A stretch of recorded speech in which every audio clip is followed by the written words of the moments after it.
একটা ইঞ্জেকশন করাতে পারি না, তুমি কিডনি দিলে তোমাকে তো বাঁচাতে পারবো না। ভাই একটা ঘটনা শেয়ার করব।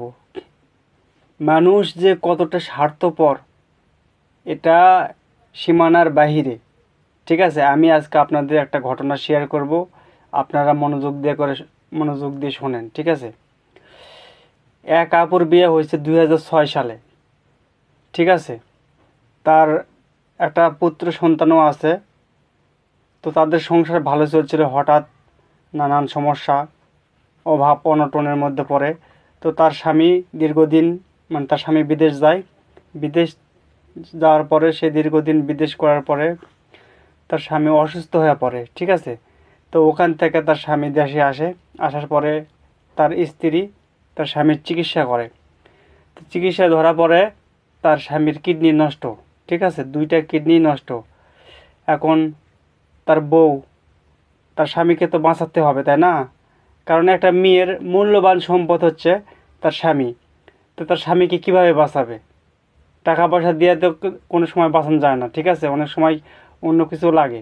যেহেতু তার কিডনি নষ্ট, কিডনি তো যেখানে সেখানে পাওয়া যায় না। সেই আপুটি, তার স্ত্রী, নিজের একটা কিডনি দিয়ে তার স্বামীকে বাঁচিয়েছে। ঠিক আছে, তাহলে বোঝেন যে তার স্বামীকে সে কতটা ভালোবাসে। তো কিডনি দিয়ে তাকে বাঁচানোর পরে ওই ভাইটি, মানে তার হাজবেন্ড, যখন সুস্থ হয় তখন করলো কি, সেই আপুটিকে ছেড়ে দিয়ে পরকিয়া করে অন্য একটা মেয়েকে বিয়ে করছে। ডুবে যান পরকীয়ার নেশায়। ঢাকায় গিয়ে এক ডিভোর্সি নারীর সঙ্গে শুরু করেন অবৈধ সম্পর্ক। তাহলে চিন্তা করতে পারতেছেন যে একটা মানুষ কতটা স্বার্থপর হলে মৃত্যুর মুখ থেকে সে ঘুরে আসলো। এরকম একটা স্বার্থপর মানুষ আমি জাস্ট ভাবতে পারতেছি না যে এরকম মানুষ পৃথিবীতে এখনো আছে।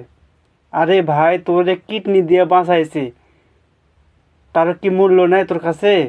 আর এত বছরের সংসার, একটা বাচ্চা আছে, তুই এত কিছু ত্যাগ করে কোন বিবেকে একটা মেয়েকে তুই নতুন করে আবার একটা সংসার করিস, আর একটা মেয়েকে বিয়ে করিস?